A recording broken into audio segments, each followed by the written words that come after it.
where we left off last time, just tiny bit. So let's recall that what a compatible family of compatible system of Galois replications.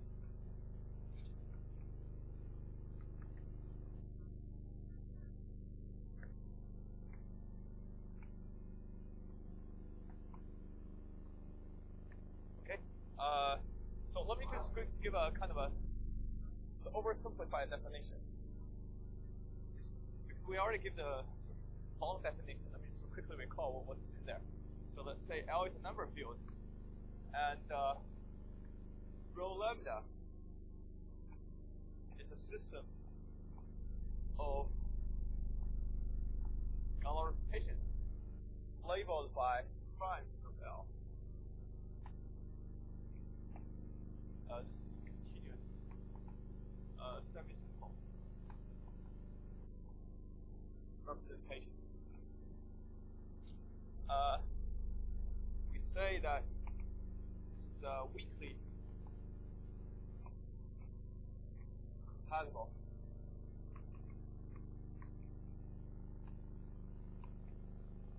if basically the character polynomial of forbidden P of X. The character polynomial of this has coefficients in L and is independent of lambda. That is F not in the replication set. Roughly speaking, I mean, I gave the long precise definition last time. Just quickly recall what's the main content of this. We said it's compatible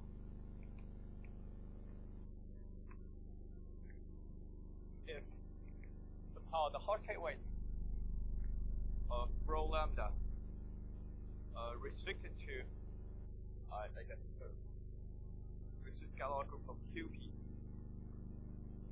when lambda divide P is independent of lambda. And also, the sort of rho lambda restricted Galois group of QP is Laurent and Chrysolinian. If this P is not in the replication set, and there's also a condition of character polynomial of this P must equal to this. Okay. And also the three, and also the trace of rho lambda of complex conjugation is independent of it. So that's what I mean by compatible system. And lastly, strictly compatible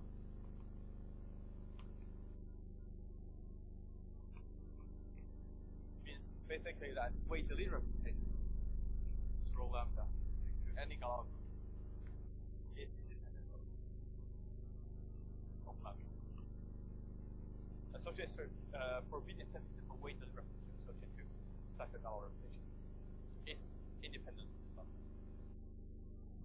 So basically, this strictly compatible will imply all the conditions we had earlier. And so last time we said that. So let me just quickly recall. So if first, if x over q is projective smooth, then the integral chromomolar of QL, you take a semi-simplification.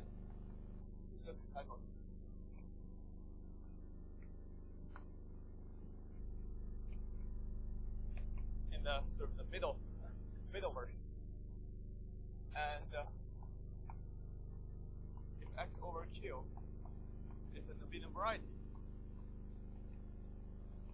over q,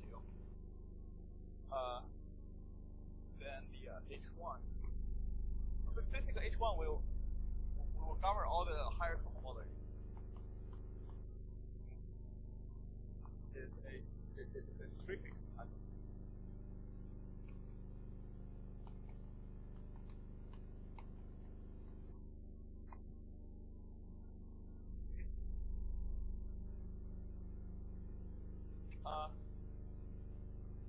So somehow it's of course conjecture that if X part predicts good, this is a strictly compatible system. One cannot prove it yet. It's called abstraction. It's called weight monogamy conjecture. That's not. Maybe there are other objects as well. It's not my research area, so I don't quite know for sure. Okay. So what's this conjecture? Of course, I said how it's conjecture that this is also a strictly compatible system. What stands in the way is called weight monogamy conjecture. And maybe it's slightly other. So let's go backwards. If I start with a compatible system of Galois representations, or even just one representation and so, and we can ask whether it comes from geometry or not. So here's some conjectures. I'll give a name. Define what the algebraic means. And any analytic representation, say rho. If I just start with rho lambda,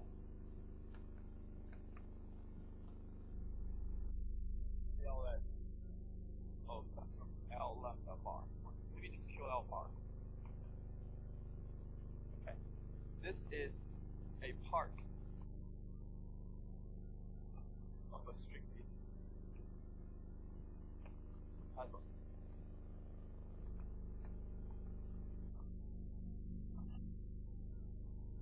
I have to explain what algebraic is.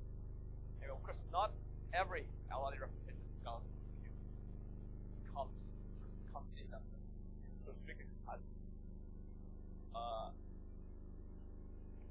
Algebraic means two things. First of all, this rho L is iramified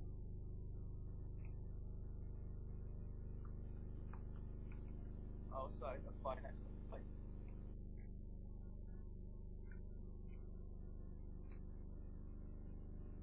If it starts at infinite places, probably not. Secondly, rho L, when you restrict the Galois group at L, is so-called Durand. Due to the time, I didn't explain what a Durand means. Just to say that if this restriction is persuasive, then it's automatically Durand. Right. So this, if you think about the surprisingly strong conjecture, in the sense that you just start with one Galois representation with one coefficient L, required to be iramified outside for finite many places, of course. So you can think of it as the representation of Galois group of QS, comma S, for some finite set S. And secondly, as long as at L is not so crazy, in the sense of Durand or maybe crystalline, then you can expand this into, put it in a family where you have the representation of Galois group of Q with other coefficients, L from different or L primes. And they're all compatible in the sense that the characteristic polynomial of the Frobenius are sort of the same.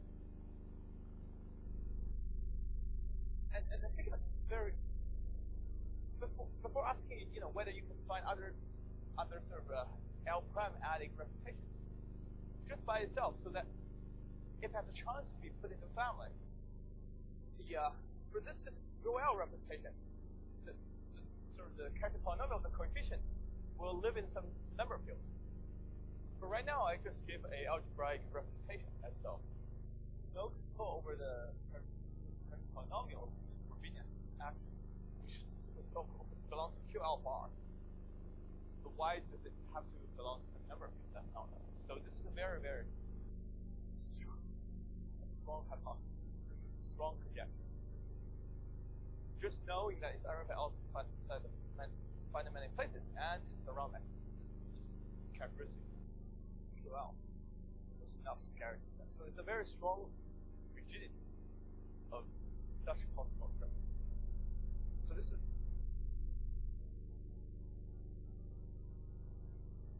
L. So then this is L can change. Well, then there'll be like for one L, if you have such a representation, then you can find other L primes, so independent.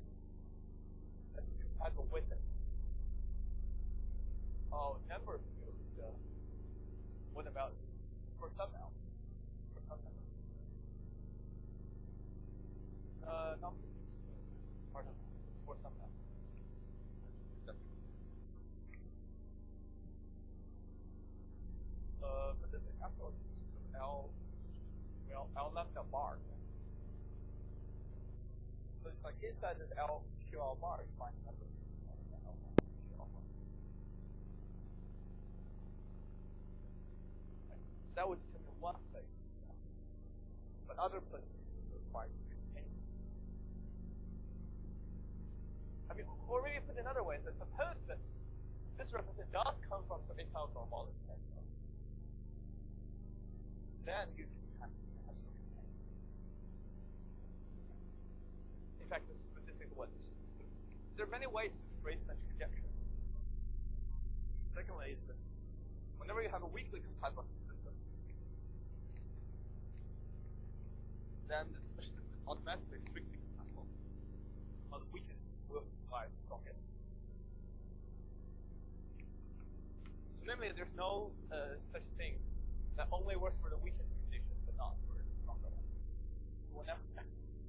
And in fact, supposedly, anything as long as you satisfy the weakest condition, it will come from geometry. It's common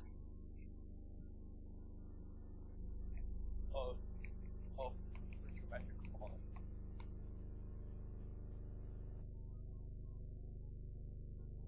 And this is one way to rate this. Maybe a more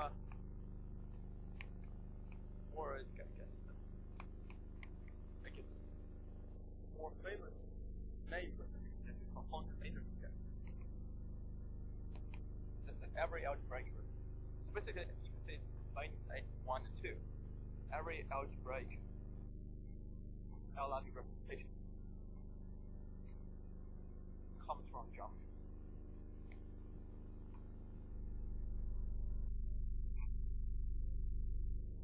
But depending how you think of it, so as long as the 1L have such a Galois representation, irrelevant by outside the finite many places and around that L, then you should be able to find some geometric object X over some number field, or in this case over Q, such that this Galois representation appears as direct summation of L-logic. L-logic as some piece inside that. As long as it sort of signifies some piece of that, then you should imagine that somehow for different L you will get a compatible system. And then at least conjectural it should give a strictly compatible. So in other words, for one representation, we'll kind of already for one L we already see what the geometry is. I mean, so I guess when Fontaine made their first racist conjecture, I heard rumors that they were very careful when they raised this conjecture.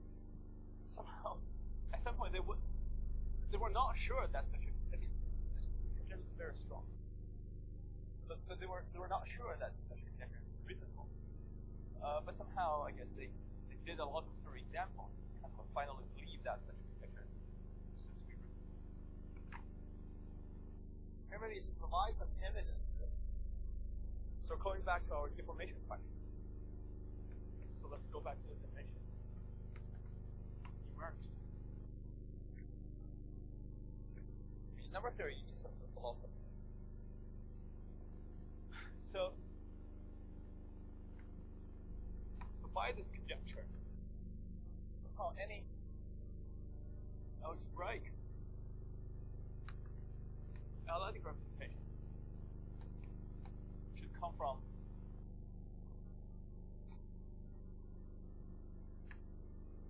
geometry, or rather somehow the fundamental. Right? So basically, if we fix ramification data,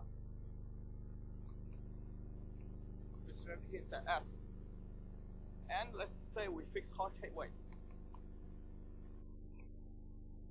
somehow, I guess, imagine it's purely a very hypothetical, philosophical kind of thing. That we should actually imagine that somehow any such sort of geometric object should kind of form a moduli space if there's X. And then, so therefore, and also we're taking a sort of, so also, for example, if we talk about two-dimensional representation, or portrait with 0, 1, is come from elliptic curves. Then I would have some sort of a modular curve parameterizing these elliptic curves. But my representation is what? It's a representation of Gauss over Q. That would be seeing some sort of a discrete set of such representation. This kind of corresponds to rational points on this sort of hypothetical moduli space. All I want to convey is that you should get, or expectedly, maybe not finite, but some discrete set of such representations. And these representations shouldn't kind of move. Another evidence for such is that if it does come from geometry, I should say that this is the definition of strict compatible, is that the Frobenius eigenvalues will be Wien numbers. Wien numbers have the property that the absolute value of the Wien numbers is always a big number. It's always algebraic. So it can't really move in a continuous way or algebraic way. Because these Wien numbers are algebraic numbers, you can't go algebraic. So that means that expectedly the deformation space for such representations should be, I guess, should have discrete fibers over Q alpha. Because if I start with some sort of low bar, right? Let's forget about the coefficient issue. But this is FL, and the Q is the German fiber, right? But I'm saying that the German fiber of this one, if you kind of deform these, they should be discrete. They shouldn't sort of have any sort of dimension in the sense you can't sort of move. So such thing will not happen. You cannot have one dimensional German fiber. Otherwise, from the eigenvalue will move continuously, and it wouldn't be algebraic. So German fiber has to be kind of dimension 0, kind of discrete. So we should expect that deformation space entirely is a relative dimension 0 over spectrum PL, or crude dimension 1. So let's maybe for the discussion let's fix a row bar from the Gauss. Let's just do the GL2 case to do this dimension computation. So I have X row bar fixed in, and this will map down. I'm using this sort of stacky version of this. This is fixing determined making high E. Right? What we learned about the relative deformation problem is that its relative dimension is greater than or equal to 0. This is greater than always a characteristic of some sort of GQSI. Remember?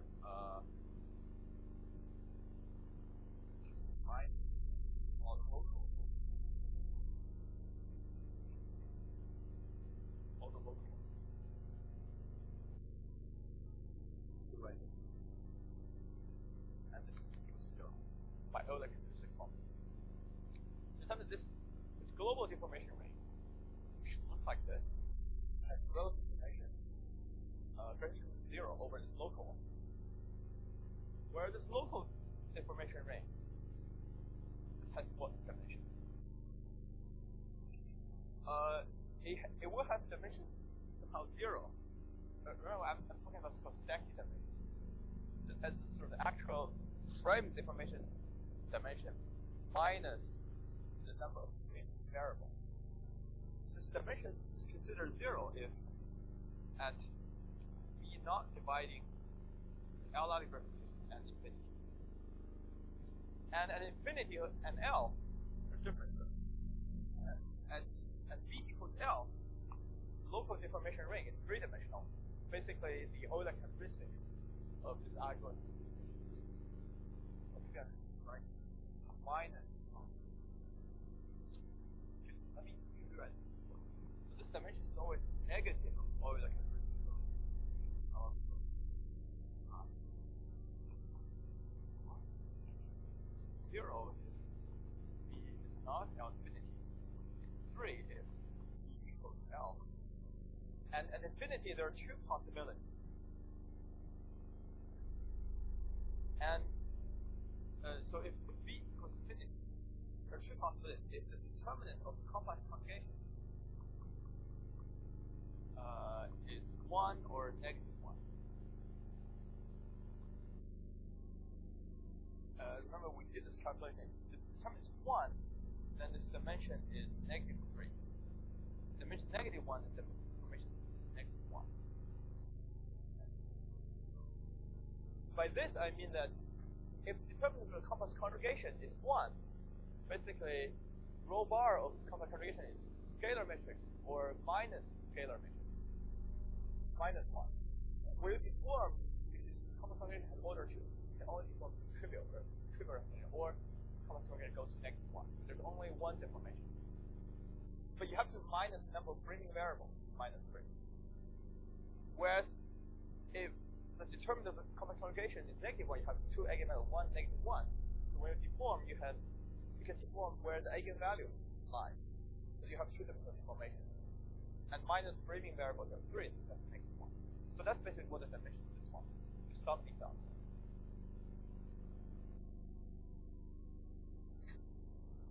But when we talk about this, we need to, when we talk about something coming from geometry, we have this Durand condition here, saying that at L, it's Durand.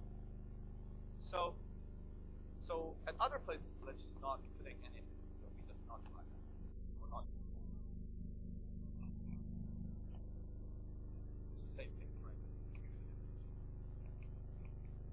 But at L, I should put in the condition that corresponds to this local Galois representation. I want to deform into a Durand representation. We didn't really learn this Durand deformation, but let me sort of take this function Lafayette as a reflector. Turns out they will have sort of similar properties as the Durand representation deformation. And this is dimension 1. So this one has dimension 1. So this is going to be a one-dimensional subspace in a local three-dimensional space. The thing that thus should come from geometry is that, and say Fontaine-Lafayette as, in the sense that there's some sort of deformation of rho bar in the direction that has a chance to come from geometry of very hard take weights, say 0, 1, and this is one number and with hard take weights, say 0, 1. Distinct hard take weights. So when you take the spherical product, this is the deformation that you impose conditions at L to be asking it to be function of phi. Now let's do the computation. So you see that what we see here is that if you sum of local dimensions, you should have 0 for all the E not equal to L and finite. And at L, instead of having 3, you should have a one-dimensional. At infinity, you have two choices. Either complex conjugation has determined 1, which is called even case. And the other case, I call it odd. If the complex conjugation is negative 1. So if you were in an odd case, negative 1 is 1. So suppose this space should have expected dimension equals 0 in the odd case. So this is something sort of we're more familiar with, in the sense that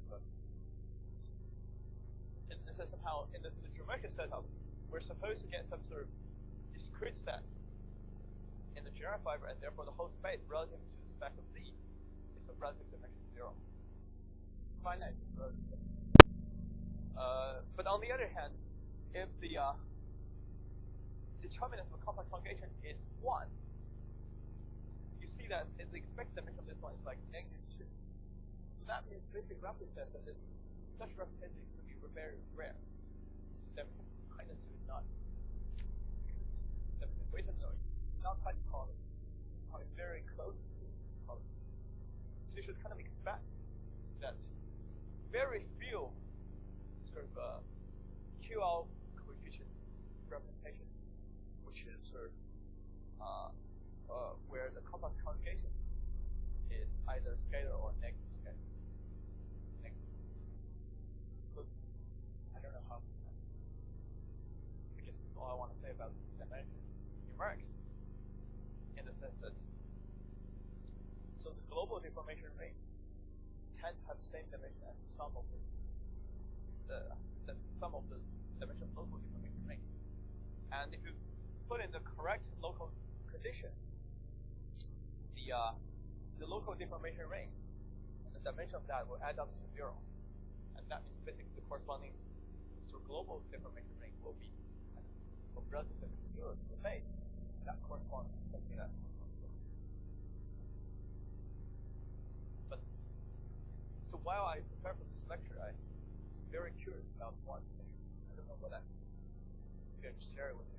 So, okay, here I put the local condition to be quantum Lafayette or Durand. But if I don't put any condition at L, whereas I consider the complex conjugation, the term being 1, sum of local deformation rings, local dimension still 0. I don't know what that is. In the sense that somehow supposedly the corresponding global deformation ring is 0. In the sense that I don't know what that is. There's some question that I want to throw in there. So later on when you learn more, you kind of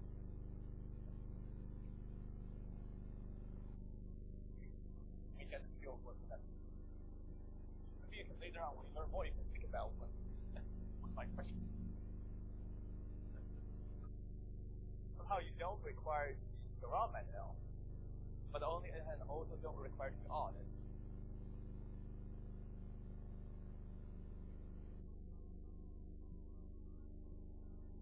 Maybe here's something we have to say. So what are these two conditions? So for modular forms, for Galois attached to modular forms, for holomorphic modular forms, the associated Galois is always odd. So for weight 2 modular forms, all such things are always odd. Supposedly for even representation, they should accord association with last form, non-holomorphic form. Those are very kind of striking things. In a sense that somehow, this is why somehow the dimension is so negative. They're not quite in the algebra zone as well. But what I'm suggesting is that maybe for math forms, we should kind of release the condition at L.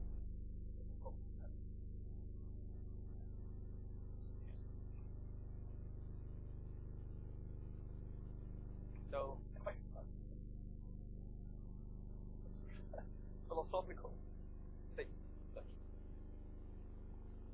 Okay. So now today I want to talk about something quite geometric. The purpose is last time we talked about this étale homologies. These are somehow maybe some very abstract for some of you. So today I hope is somehow for curve, I give you some sense of what the first étale homology is and how to associate Galois rotations to a curve, or how to go from a curve to a medium right and then see the Galois rotation. So let's first of all see the story over C. This is probably very familiar for most of you. Just hear the story. Let's say we can project it. Same thing as proper.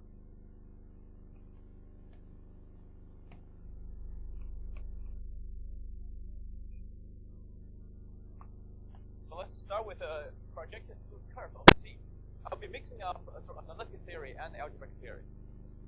Particularly, I'm going to write X analytic to be the C point of this, and think of it as a method.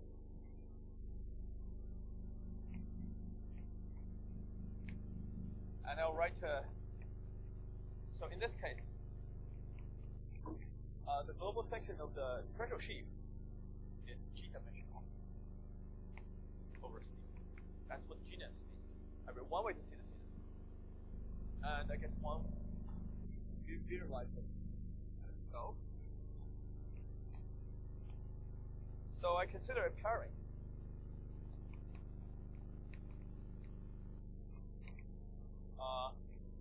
When you have a global differential form, I can pair that with the actual loop on the analytic space. In the sense that if I have a loop, it's the first homology of the social analytic space. Say I have this gamma loop here, and I have a global differential omega. And this pair, or pair to some complex number, by basically integrating this differential form along this path. Okay, this will give me a complex number.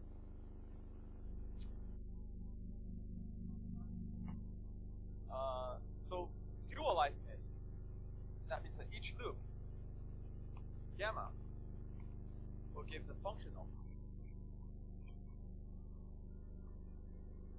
all of this global section of differentials. And then whenever I have a differential form, I can integrate on this loop and get a number. So therefore, each loop will give me a functional on this G dimension. So this is a G dimension space. So I can define the Jacobian.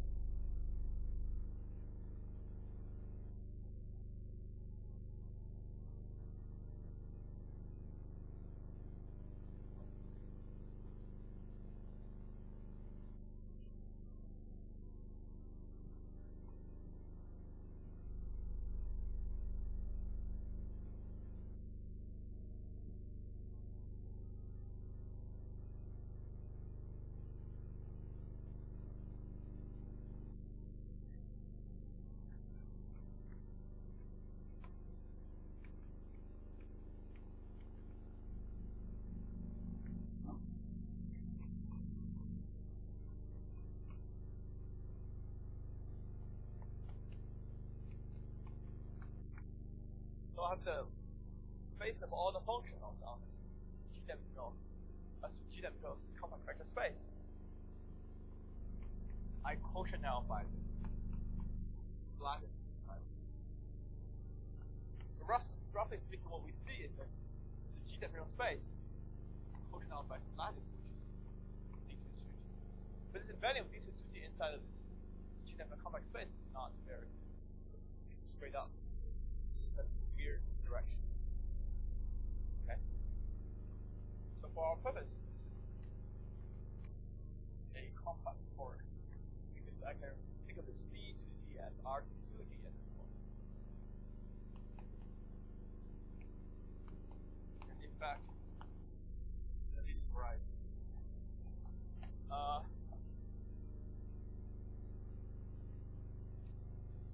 So I will not distinguish too much between compact torus and Abelian right.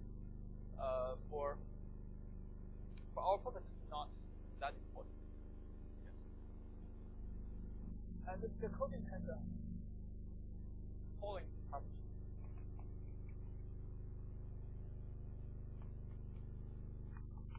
So fixing a point x0 of x. There's a map.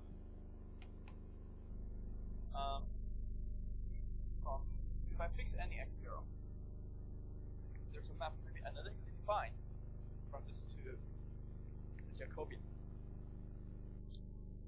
Basically, sending x to, well, what is the Jacobian? Jacobian is a set of sort of equivalent classes set of functions of differential. So if I want to some x to something, it has to be some profunctional on differential.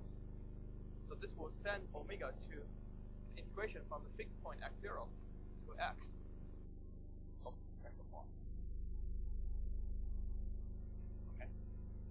By this I mean that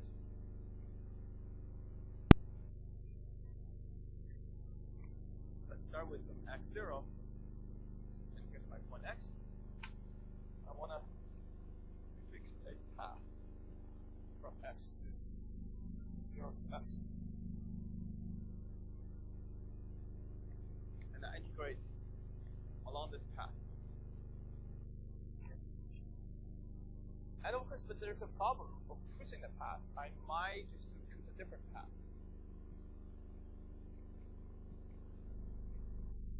There's a choice of which path I choose. So for different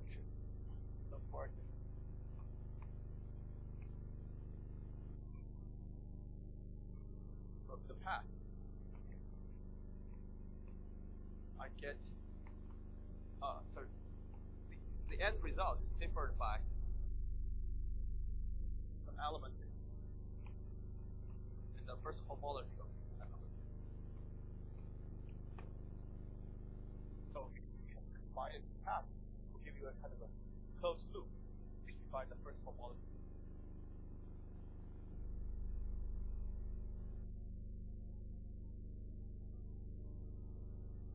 How it's what Jacobi said. You have some sort of starting from a curve, you construct a linear variety, and this curve has a sort of average Jacobi map.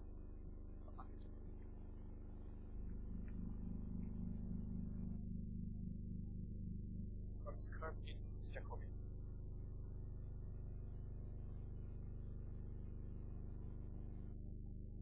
For those who know this relatively well, I just want to point out that average Jacobi map is not well defined. It's only well defined after you fix a point on x to be the starting point.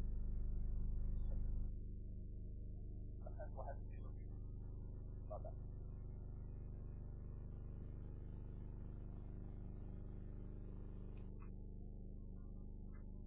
So for what matters for us,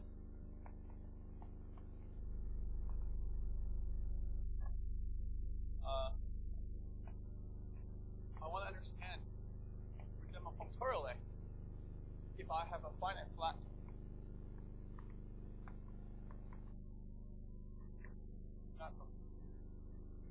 smooth curves over C, projected curves. Always finite map is always flat. Then I have two things. I can pull back a differential form on y back to x. Differential forms can be pulled back.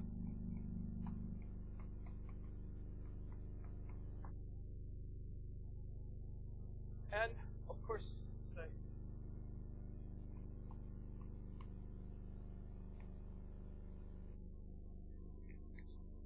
that then if I have a path on the top one, not have sometimes we lose path gamma h gamma.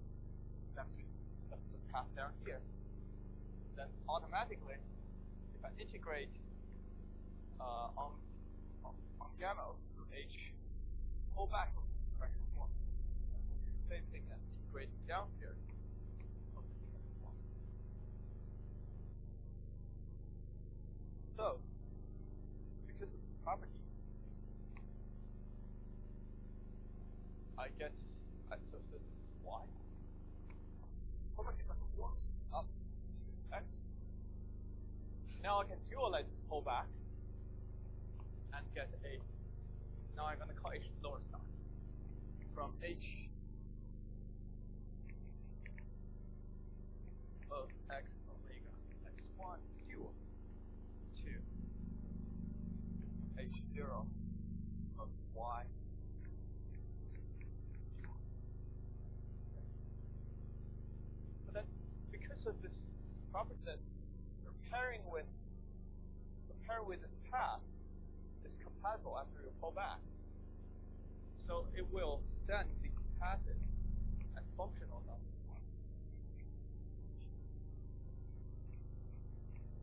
compatibly to Q.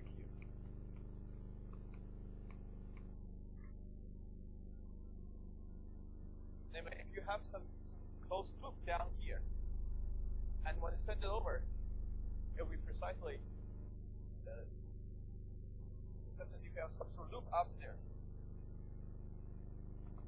it will map to maybe possibly go around twice here, a loop. And this as a functional on this one will correspond to the image of this as a function on this one. So we'll send this precisely here. Two sides are compatible. And this is, as we just defined, this is Jacobian of x. In other words, the Jacobian has a sort of push forward direction.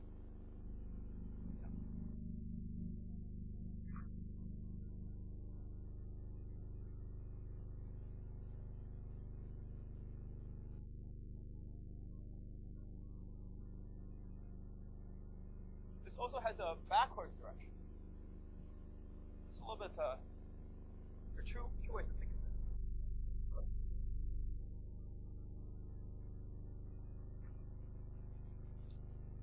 So consider going into that direction, going in the other direction.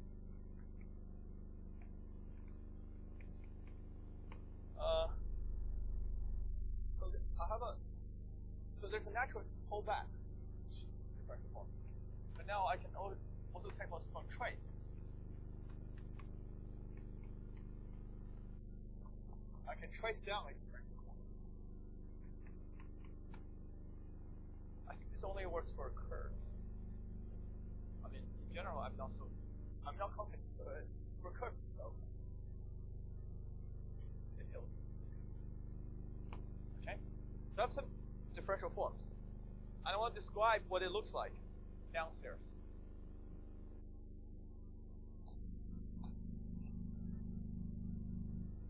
So I can, okay, I mean, I need to describe a differential form downstairs, right? So let's pick a small enough neighborhood. The pre-image might be, and there are three distances here. Okay, so I want to describe it so locally on a small enough neighborhood of y, stay away from ramifications. And let's say that the pullback of this v is the disjoint union of a bunch of ui's. 1, 2, 3. So think of it analytically. I mean, I'm thinking this analytically, but by so-called GA, this will have the same section as the algebraic one.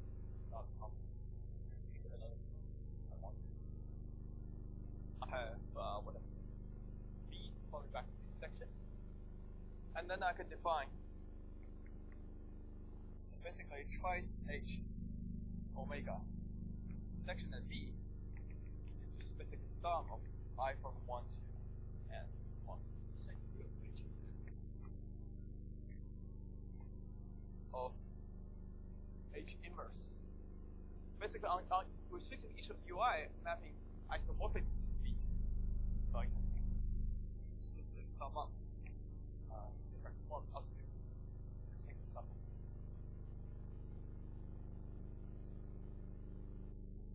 So, okay, this is away from ramification. So I have to somehow think about what happens at ramification. That's not kind of a problem. Maybe just give it a quick example. So basically, around the ramification point, essentially, we're dealing with the following situation. C goes to D to the n. We're all working with C. So locally, this map always works as D goes to D to the n. And then in this case, H lower star of D. Basically, pick any point, and it will kind of come to the n is up there. And if you take this usual sheet, the usual section dz,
is okay. It doesn't hurt too much.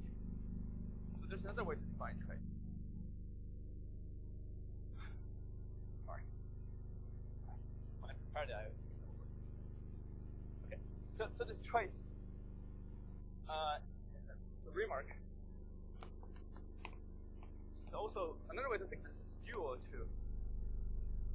You can pull back. You have x going to y. Y.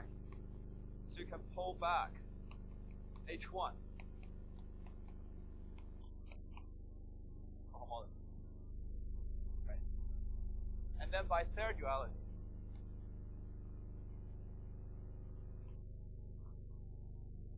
At least for curves.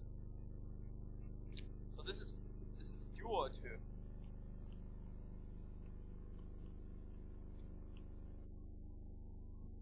going to H.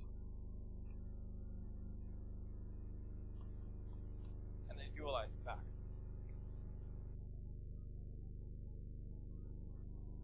So that's all the time. Thank you.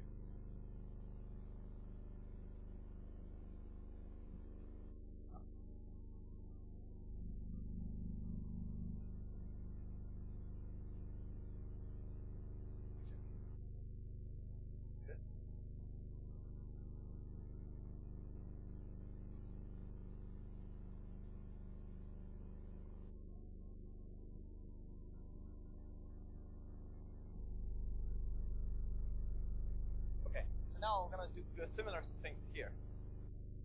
Any questions?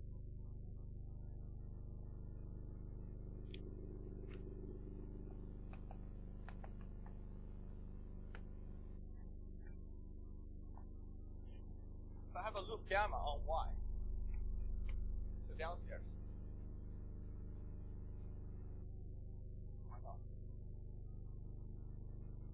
Suppose I have a loop here.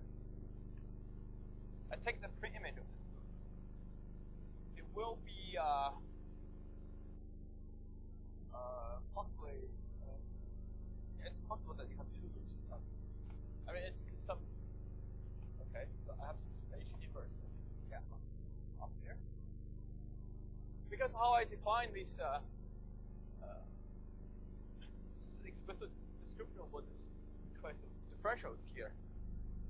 You can see that. Integration downstairs after you trade differentials, you get upstairs integrating this loop. So, and then I play the same game as here.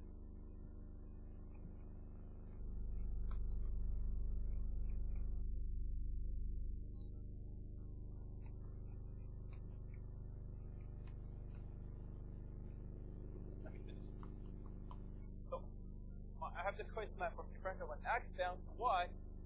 Now I kind of go backwards.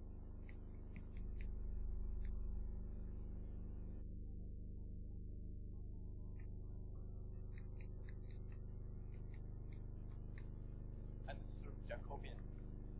From x, y, it's Jacobian. One more word. It's that. So in other words, I get the Jacobian of x,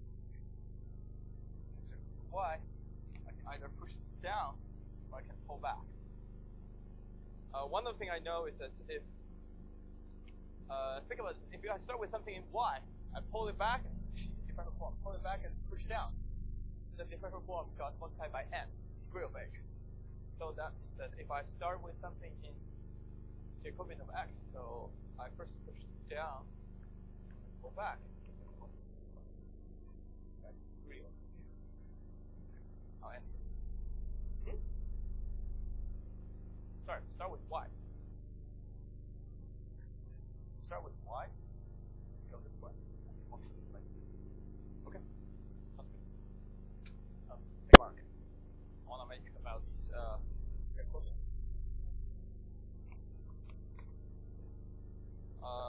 that there are natural isomorphisms from the first cohomology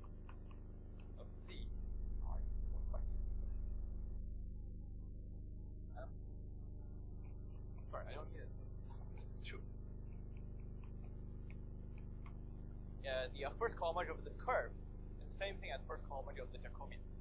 Basically, because this Jacobian is sort of thought of as CT mod C2G, right? So you know this is basically C2G. And the thing you quotient out by is the first cohomology group. I mean, you have something sort of contractible modulo a lattice or a group action. The corresponding H1 will be the second binization of this group. Or rather, you have something contractible modulo some group action, and the pi 1 of the space should be this group here. And H1 is the binization of that. Therefore, so this H1 is roughly speaking the H1 of the curve. And I don't know why I need this, but this is true also.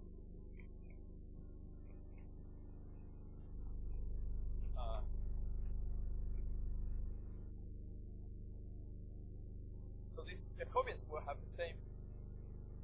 The differential forms on the curve is the same thing as the differential forms on the Jacobian. Basically, it's because the Jacobian is again CG mod Z2G, and therefore, basically, I mean the differential form, sheaf of differential forms is because I guess this is trivial sheaf on this one, and therefore, sheaf of differential forms is dual space.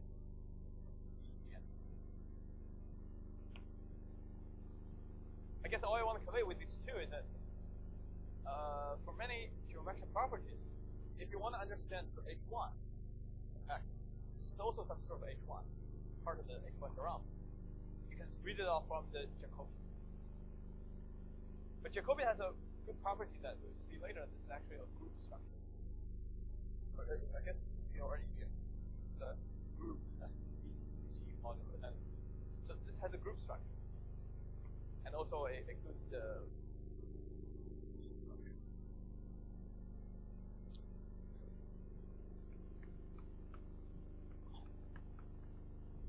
So my next goal is to give another definition of the Jacobian in some sense. And discuss so-called Abel Jacobi theorem. So on the right, again, X predicts smooth curve, connected predicts. A group of divisors X denoted by div X. So this is the collection of all formal sums. And so, and of course, I can only find sums. So and all these next are for all but finite.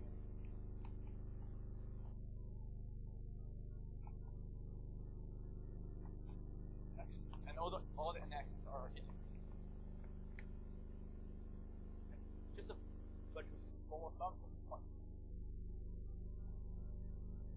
And inside of this, I consider the degree 0 divisors.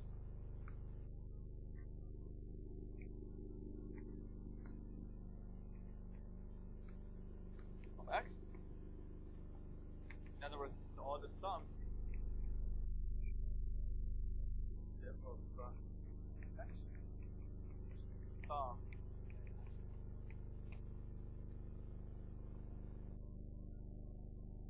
And inside of this,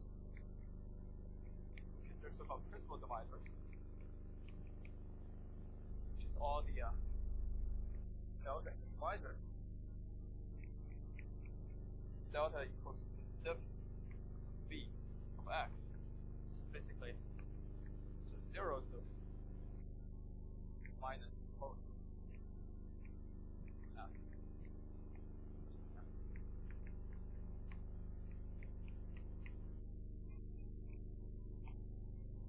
Maybe for us, well,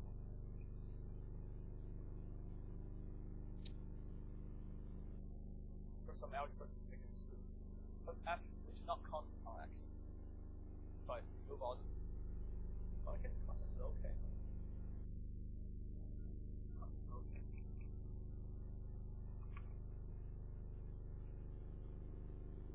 Constants are okay. Remember, because with a zero, without a zero here, which means that divider, pushing out all the principal dividers. And we all know this is like divider versus line bundle. Same thing as line bundles. If you put 0, then it's of degree 0. On X. Basically, how this is done is that you have the divisor D and stuff.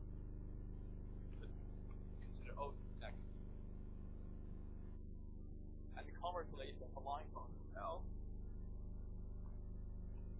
You pick a zeros.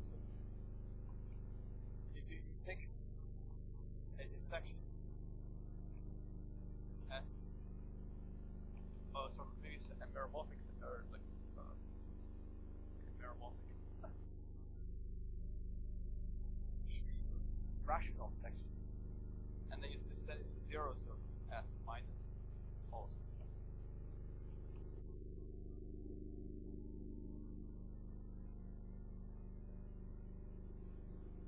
So this is standard sort of divider theory and the sort of divider theory and all the line parts. Okay, here. Obviously, take 0 to X.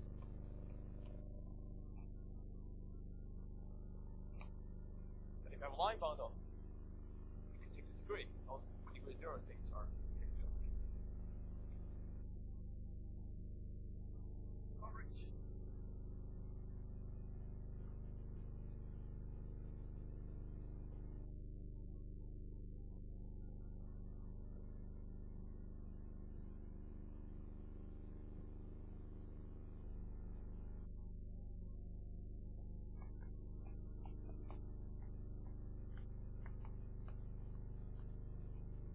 So the Abel-Jacobi theorem.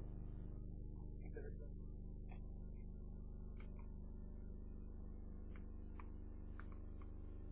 an isomorphism between the X with the Jacobian X we just discussed. So that goes as on the formal sum itself. We map it to summation of X and X. I mean, for convenience, let's start with the X0 and integrate to X. But in fact, because I'm talking about degree 0 divisors, you can use sort of basic properties of integration that basically integrates from we're getting integration from negative coefficients of axis to the positive degree of axis. You can pick passes between them any way you want. But of course, it will not depend on how you pick passes because for two different passes will be different by a loop. Now by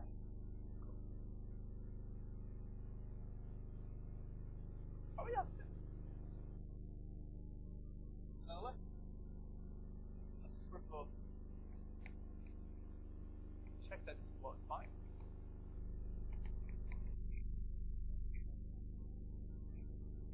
In the sense that I can set divisors degree 0 to such expression, that's well defined. But then I have to check that for principal divisors, it's always mapped to 0. Okay. So for F, well, if I keep constant, then that has a 0. That's not very good. Let's take a non-constant function. I want to show that the image of the divisor of F is 0. So that I only define it on the set of degree 0 divisor. I have to show that the principal divisor is mapped to 0. So now I take a non-constant function. I want to show that image of the div of F is 0. So here's a quick upshot. Is that such F defines a map of this X to P1. I mean, in terms of evaluations. So if you have a rational function on x, define an actual map from x to 1. Now what we're doing here is that when we do this and of integration of x omega, what's really happening is that I'm really integrating from poles of f to zeros of f of this omega. I'm being very loose. There could be multiple poles of f, multiple zeros of f, which linear path between them. But this is the same thing as integration from infinity to 0 of trace along this f map of your omega. Right? You're integrating upstairs from all the linking of poles to zeros. It's the same thing as downstairs. You do a path and then trace down the omega. But we know that H0 of P1, there's no differential form of P1. So, well, there is one, which is 0. So, roughly speaking, this is one way to see this thing.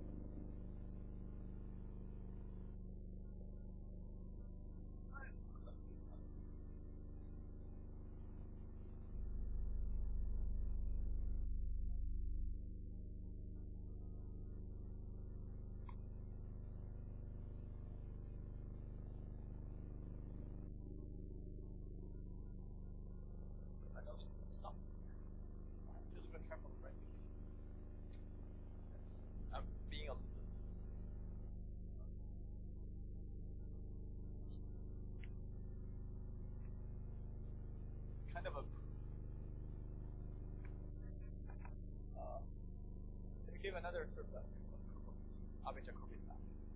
0. The reason I want to explain this is that we're going to use something similar later to understand Jacobi's homologies. So I want to consider an exact sequence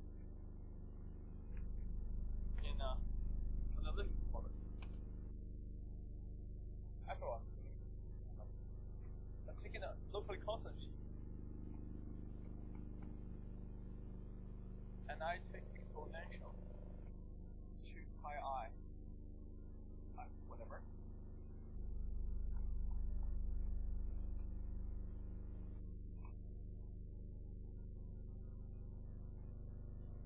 Okay. So this is another topology, locally in a sort of small neighborhood. Function, I can take an exponential of that to get the vertical function. Locally, in the vertical function, you can take local log. Here, in the small neighborhood of that, you can take that. So this is locally surjection. But for constant sheet will vanish that way. Now I take cohomology of this guy.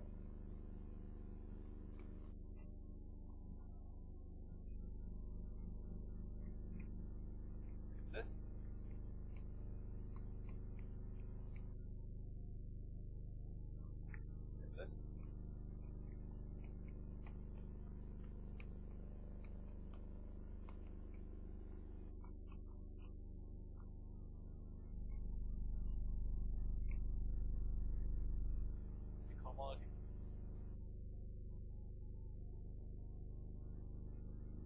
One thing is that for these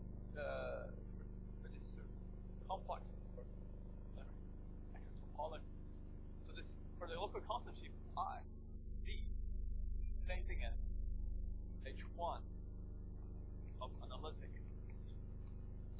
usuality.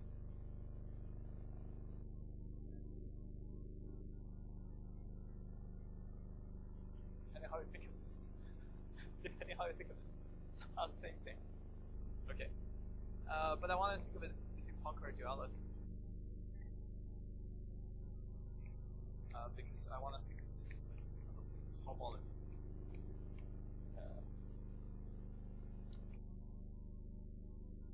second one, that's their duality. I mean, the point I want to go back to, the Jacobian of the define. But if I define Jacobian differently,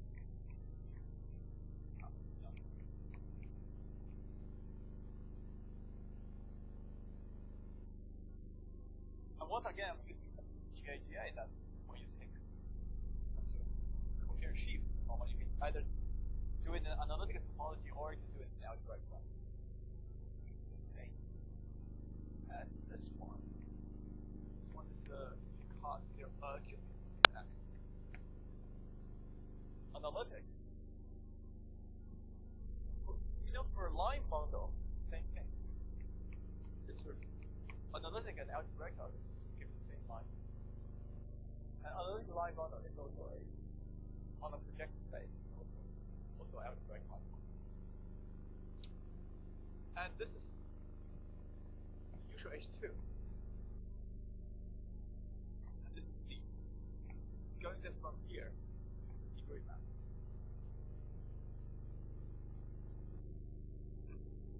You kind of see that, I guess this quotient by this will be a Jacobian, and the kernel of this one is a kernel.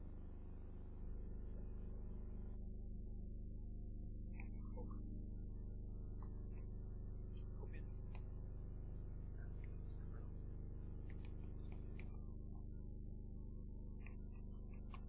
Solar S.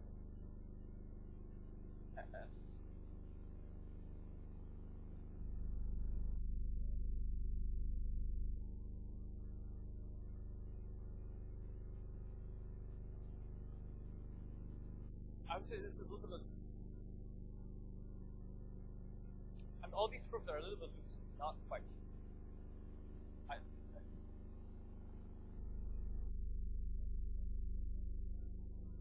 Not quite. There are lots of identifications that we check.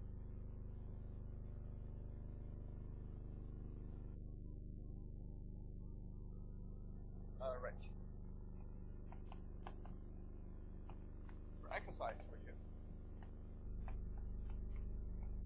Have a fine class.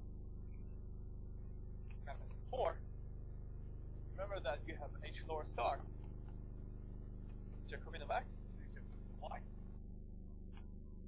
defined by this is given by pulling back the differentials on Y back to X.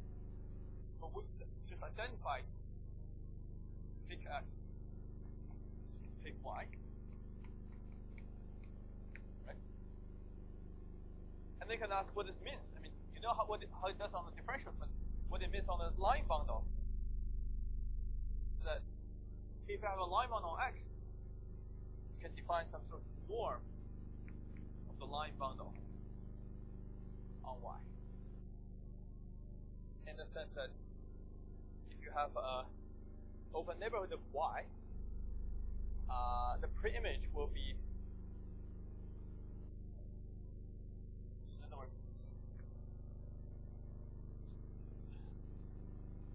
so when you do H lower star of L,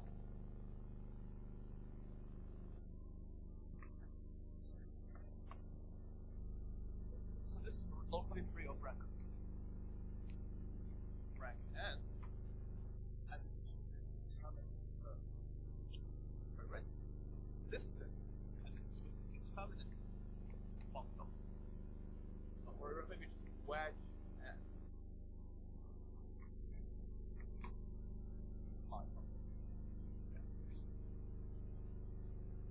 Mostly. Go the other way.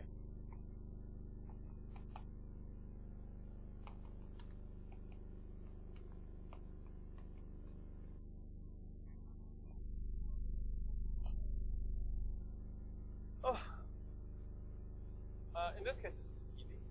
If you have a line bundle here, just pull it back.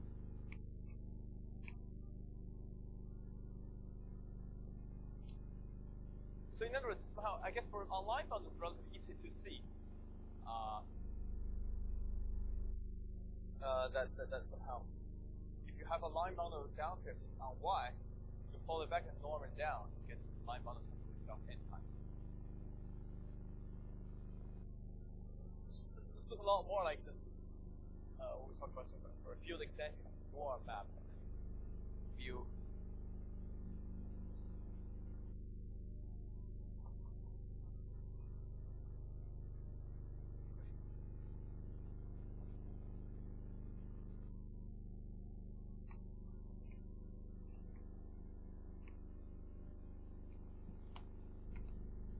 So what for later application I need to talk a little bit about this cooling then, which is quite similar to what we have over there.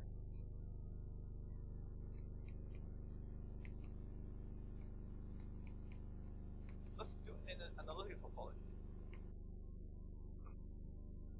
That's stuff. Right? And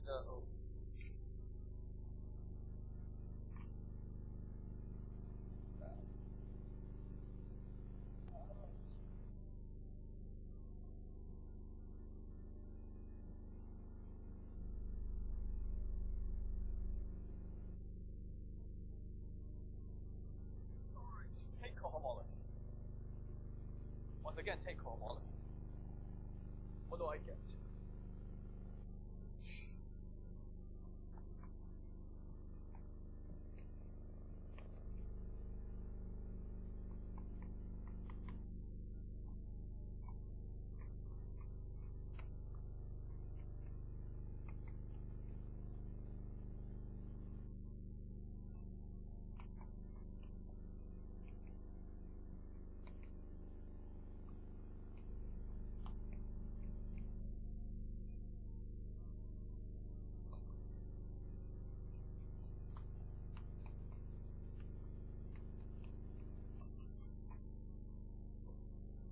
So take homology of this Kummer exact sequence as so.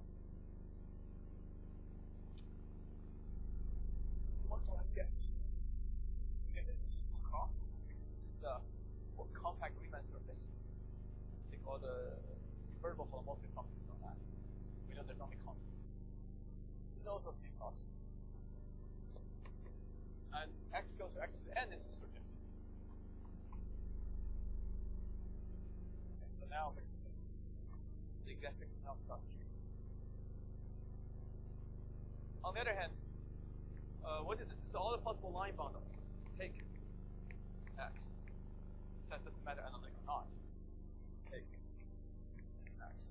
And this going here is this is x to the x to n, so you should think of this L goes to L to L. So from this, I deduce that at least analytically, non-trivial between H1 of analytic of mu n with this is a bit of variety of applications, not quite even right. So this n torsion of this. Maybe I should also say. Next thing, I want to change this to take 0. Well, that's not that bad. If you think about the degree, right? The use map on degree is multiplication by n. If you want to have something which is kernel under the multiplication by n map, degree has to be 0. Right? Degree is multiplied by n. If you want to have 0 on the other side, better degree has to be 0. So that's so taking n torsion on take x is the same as taking n torsion on take 0x. Or rather, it's called by our armature Kirby map. This is sort of Jack. Later on, I'm going to sort of mixing these up. They're sort of really same thing.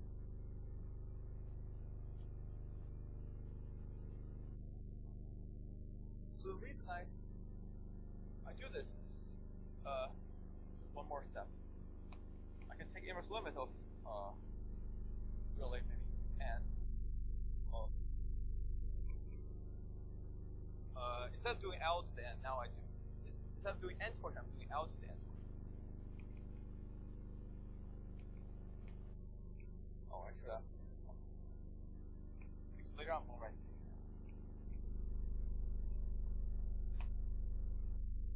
If there's a canonical at least over C, I kind of convince you that H1 of this curve of this mu mu L to the n cohomology is the same thing as inverse limit of the Jacobian L to the n towards the Jacobian.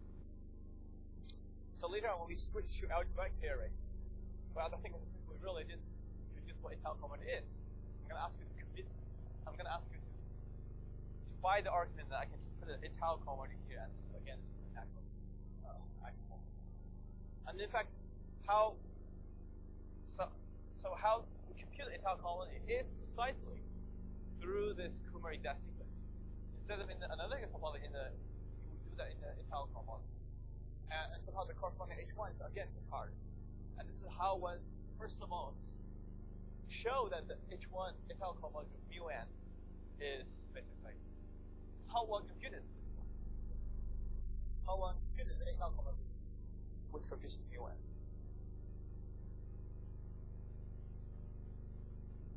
But at the moment, for our purpose, since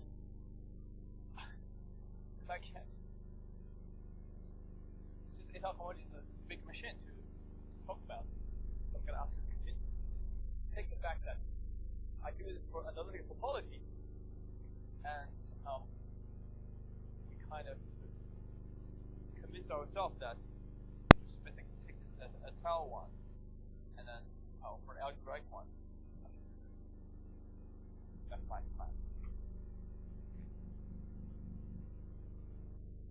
Any questions?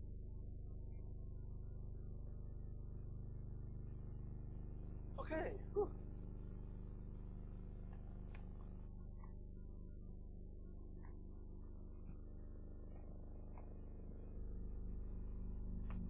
The story is over. Schemes.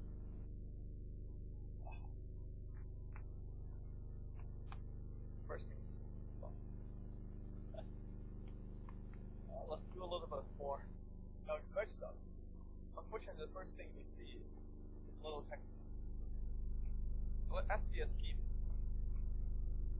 And let f from x to s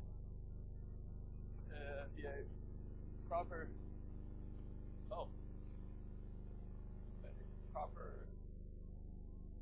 I mean, just define it, I don't understand.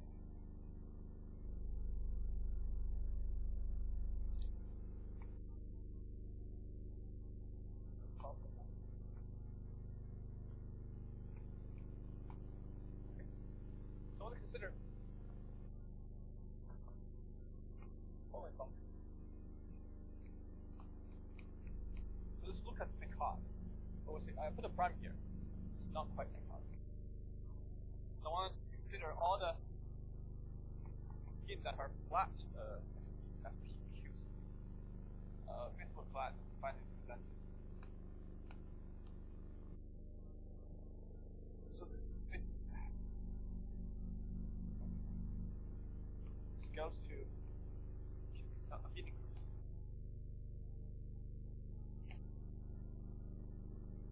Consider a function that goes from T because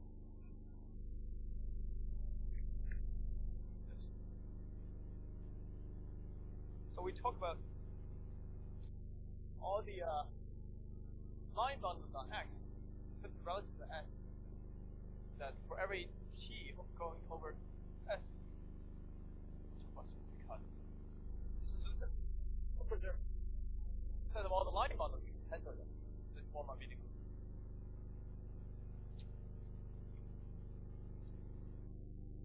So unfortunately, well, here I'm going to write something. Unfortunately, this defines a pre-sheaf on or in for FPPF.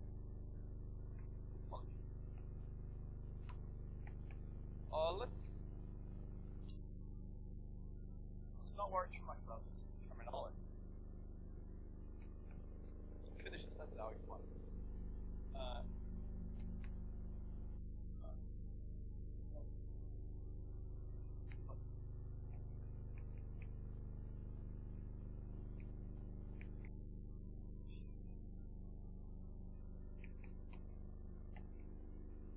So when I write this, it's just to make things correct. It's the correct way of saying it. Let me explain what's happening. So I want to find a function on this scheme that, because I want to find something to represent function that's sending t corresponding to the character. But I want to say this is very, just by itself, that it's not represented by anything. So here's the why. Forget about this math line. Let me show that this function is very bad. But then I will say that it's not too bad. I want to say the simplification is necessary in the following sense. So say, okay, I want to look at all these. I could just take this union of as I covers S.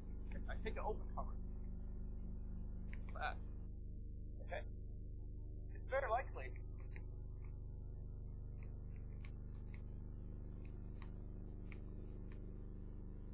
have a line bundle, the L on X, non-trivial. That is trivial.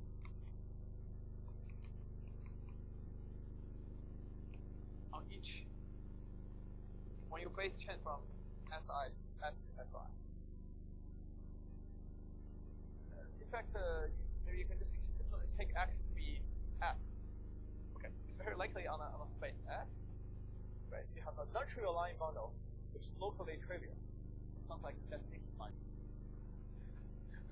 Okay, right. But I'm saying that you have a non-trivial line bundle that's trivial on open cover. Okay. But then if this were given a pre-sheet, so then, but then you see that now if the Picard of X going to the product of this cover, Picard of X.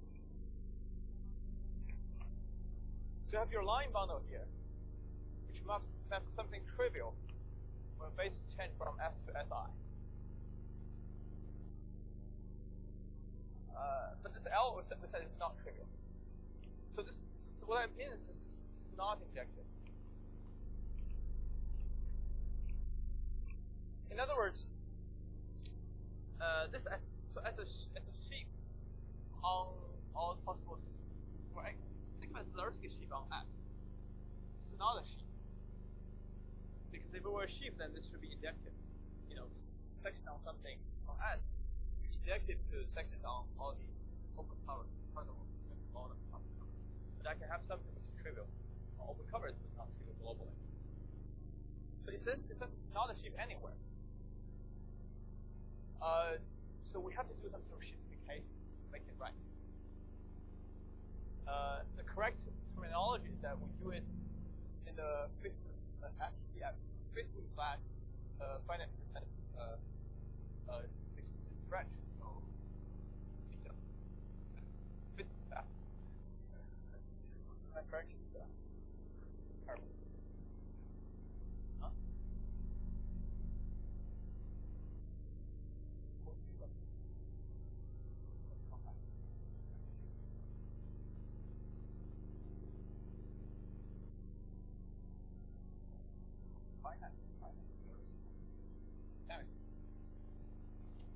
Okay. But then of course, I just want to raise the issue that we cannot define this picture. I'm just saying, I just want to raise the issue that defining it this way doesn't quite work. Okay. But so one has to do a simplification. My first point I want to make. Second point I want to make is that for most of us, we don't have to understand what the simplification happens. What happens in simplification because of the following fact: that in a very nice case, I don't have to consider this simplification. So I feel like I should have just assumed this, but anyway. Assume that following. If I push forward this OX down to S, OS is isomorphic to this. I believe this is the same thing as saying all fibers, all geometric fibers connected are fused.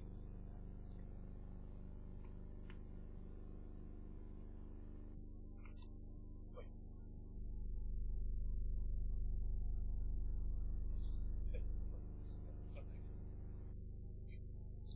Second line. Suppose that my x to s has a section.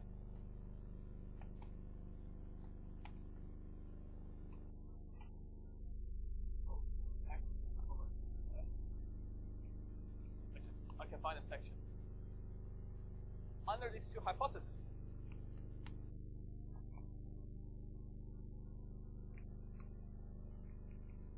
I'm splitting that series.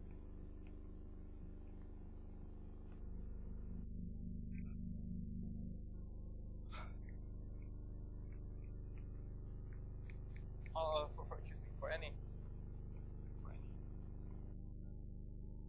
t flat over. So because of t going to because this is by have a line bundle of t and pull it back to the line bundle of and go to the whatever happens after simplification. Okay. So that's what I mean. That's what I'm saying. That we don't have to understand like what happens in simplification. The fact will tell us what happens. So from this, what is this? It means that under these two hypotheses, what happens goes into simplification does the following. This is all the line bundles on x cross s over t. It's the same thing, but you have to quote now by equivalence relation that L being the same thing as L prime. If L is same thing as L prime, so with something pulled back from t.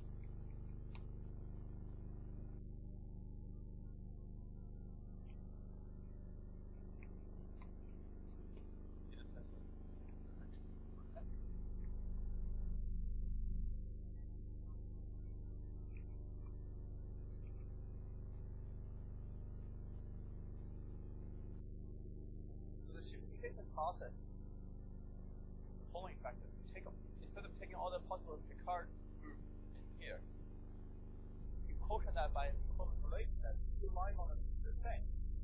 If they are differed by something pulled back from the base. So in such a Picard functor is really a relative Picard functor. It tells you basically the Picard group of x relative to the Picard group pulled back from s. So this is a good function.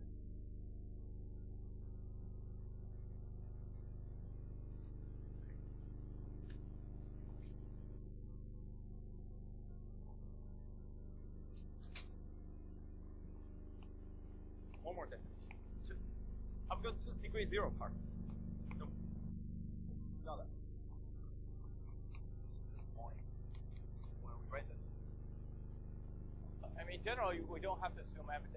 I get the point that in general, when we don't have these, I guess for all these modular curves we consider, inverted connection is kind of obvious for all the cases we consider. And the section is taken usually from the cusp. You always kind of have a section. Find out these two are open. So usually we can sort of think about things. The graph function will classify all the line bundles up to section pull back from the edge. Now we define Picard 0. So this is all the line bundles.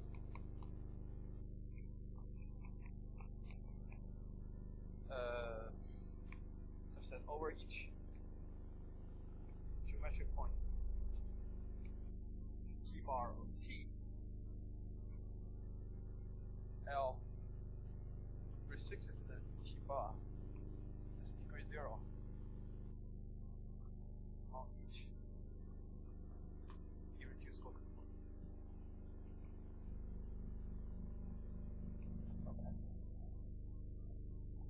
can't say what geometric. Geometric point is just a regular point, but the residue is considered actual close.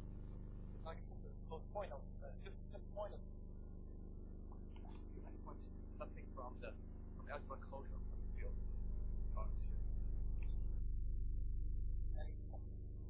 Except I change it.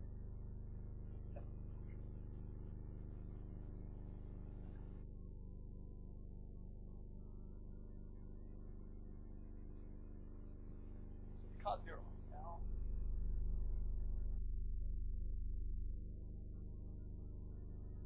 Now we're ready to state the 0.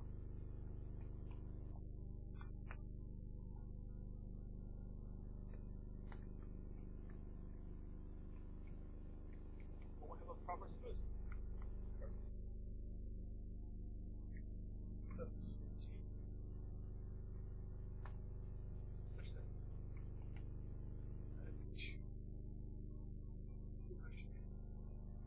Fiber is connected.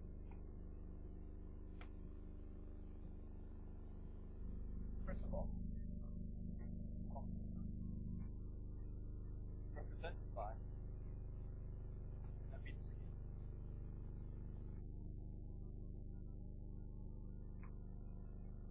I mean, it's good enough to think of a beta schema as a combinatoric model of lattice for many purposes. Well,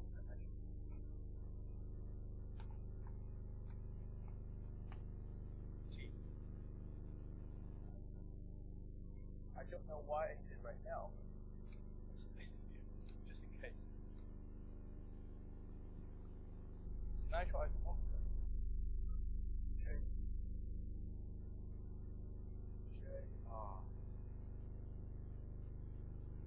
over S. And F rows are 1. So this is the same thing as global, sort of all shape of differentials from global section. Global section of shape of differentials on X is the same as global section of shape of differentials on E. I've been writing that earlier. Now we have sort of the scheme theoretical counterpart of that.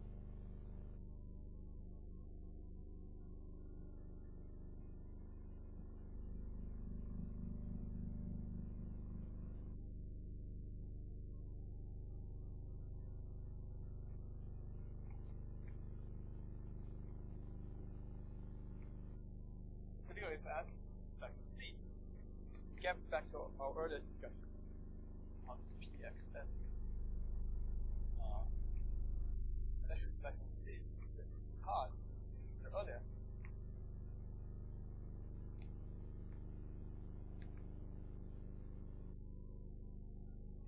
And this Jacobian we just defined. The same thing as the Jacobian we had discussed earlier.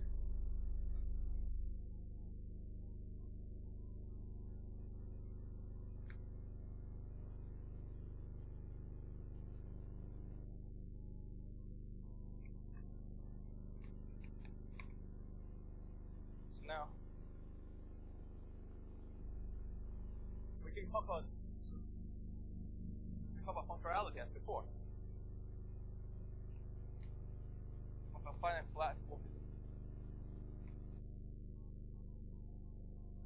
X to Y is vector as structure sheet. Structure morphism. Reducing that flat.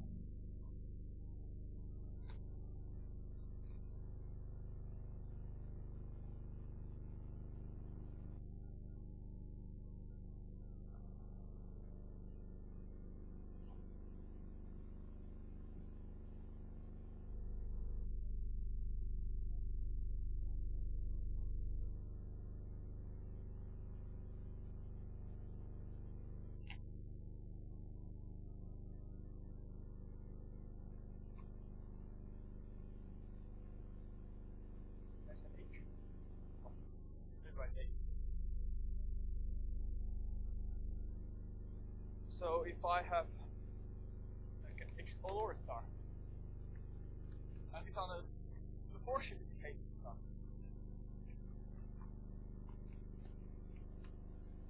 If I have a line bound on L on this is on what x cross s t, and now I can push it forward h t l, and then take determinant of that. Whatever. That's where I take the norm of the line boundary. And I can always go back. A line run on y to a line run on x.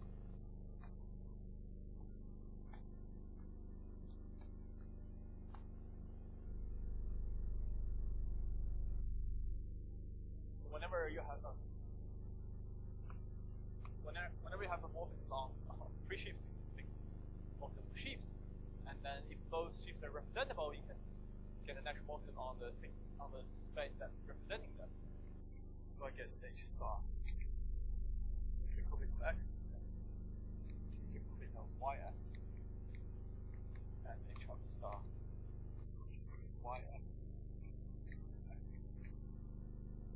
And as before, I think it's important for me that if I have something from downstairs, my model, I pull it upstairs and then norm it down, I will get multiplication by this multiplication. H.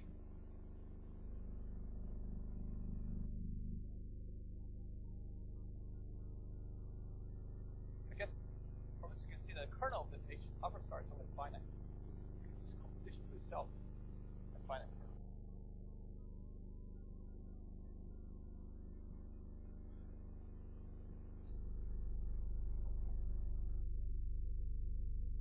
The whole point of this is to get to the last thing, which is associate Galois equation.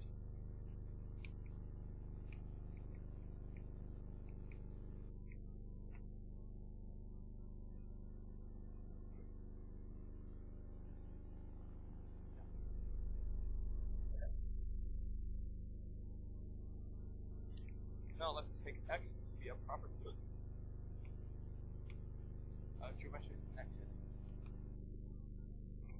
Curve now over Q of degree T. And from this I get Jacobian we had earlier. And now I can define so-called Tate module. Will be L like, so I want to fix it. I need a prime L. Fine. L like Tate module. Right, that's Tate TL of the Jacobian.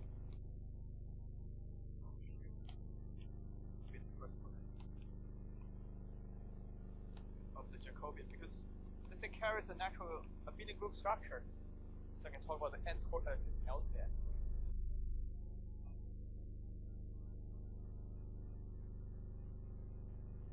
Okay, and we can talk about sort of. Let me just take the Q bar point of this, right? And this one will carry an action of the Galois group of Q. On the other hand, if you think for the sort of complex point of this, we know that when my basis is complex, it's just a neutral Jacobian, which is C to the G modulo lattice. So this is DL to the 2G. And the Galois action will act DL linearly on this one. That's how you get the Galois action from a geometric kinetic curve.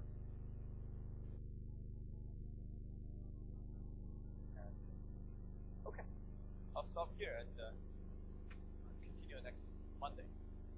Finish up to. I didn't get to discuss how this relates to H1. Okay, just 1 minute. Write down the relation with H1. Sorry about that, running over time. So remember that we had earlier that I particularly asked you to kind of believe that this inverse limit of this thing is canonically isomorphic to the H1 of A tau, or maybe inverse limit h1 of a tau of x q bar of mu l z. Remember that I particularly make an effort to ask you to believe that this is true. I did it for analytic topology, but now I'm saying that for a tau cohomology, it's canonical isoform. Oh, sorry, canonical isoform. Whereas this one, if you inverse limit, it's the same thing as this. But inverse limit of the multiplicity group will give you ZL. And then twist by 1. We thought of as cancelling with cyclotomic character. So in other words, when we take the first a tau cohomology of a curve, what I'm getting is really the Tate motion of the Jacobian twisted by the inverse of cyclotomic character. So earlier on, because depending on which comes on which, that's how we discussed what to expect about forbidden action on such a tau cohomology. That would apply equally well to this one. Or rather, probably discriminate this quick one first and then get. Anyways, you get all these problems. Okay, I'll stop. Next Monday.